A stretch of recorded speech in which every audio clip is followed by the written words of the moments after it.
Appreciate that, Sam, very much. Back to the audio sound bites quickly. Last night, CNN, Erin Burnett out front. She spoke with the forehead, Paul Begala, about the impact of a government shutdown.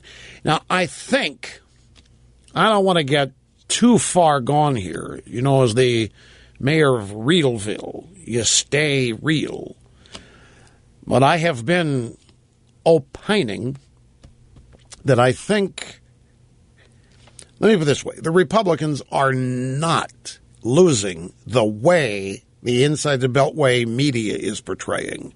It's a far different reality throughout the country. And I think that some of the drive-bys are starting to crack. We had Wolf Blitzer yesterday, who was not buying what he was hearing. We had Stewart with Sebelius.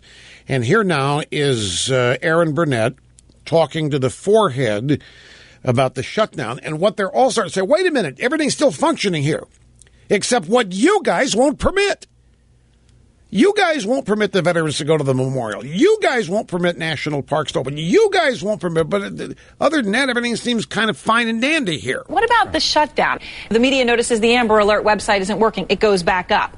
90% of the civilian Department of Defense employees are now back working.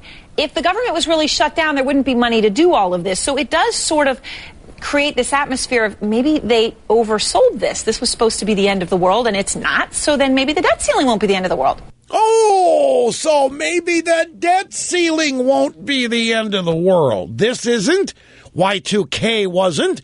The financial crisis of '08 wasn't. All the other debt ceilings have not been.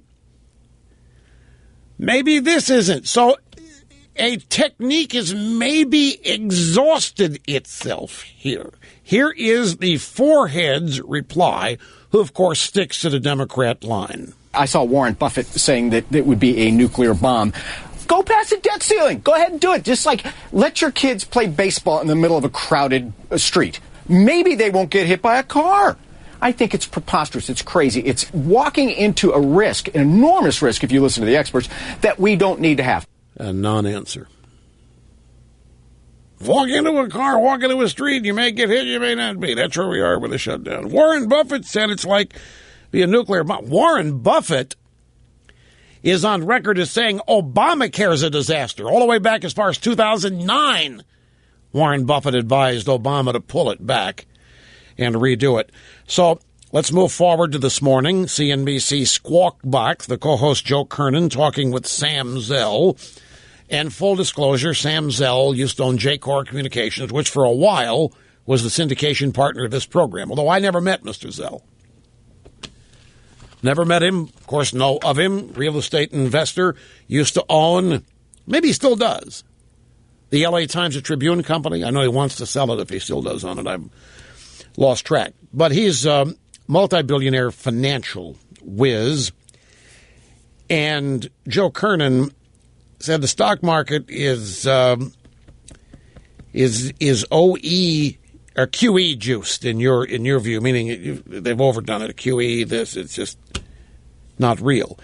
And he said this is gonna make the QE last even longer because maybe it hurts the recovery. So the stock at this point is how much of a bubble in your view, even though it's come down a little? I would raise the question as to whether or not the events that are going on right now are an excuse for the stock market to correct. I mean, I run a lot of businesses. It's true business is better than it was in '09. But that's like comparing, leprosy to cancer. I mean, '09 was horrific. It's definitely better today, but we're a long way from any kind of robust recovery. Did you hear that? Yeah, business. It's better than it was in '09, but it's like comparing leprosy to cancer. You don't want either one. By the way, Jimmy Carter has come out, and he's now bellyaching about the poor economy and the widening gap between the rich and the poor. Has somebody told him that we've been running Democrat policies for the last 5 years? It's amazing to me. Anyway, so here's Sam Zell saying there's no recovery going on, even with QE 3 and 5 and infinity. There is no real recovery going on out here. Only if you compare it to how bad things were in 2009. And then Joe Kernan, CNBC, said, do you blame the Tea Party for this? Now stop and think of that. The Tea Party? How in the world could the Tea Party be responsible for the stock market? Especially given all the pumping that the Federal Reserve has been doing. The Tea Party. And it was serious with the question. You blame the Tea Party for this poor economic recovery. That is such that's a disjointed thought, much less a question. Here's what Zell said. No, I think the Tea Party is a reaction to an imperial White House. The president is elected to negotiate. That's his job. Imperial White House. Sam Zell. The Tea Party is a reaction to an imperial White House, i.e., the Tea Party exists because we've got near authoritarian dictatorial crap happening here.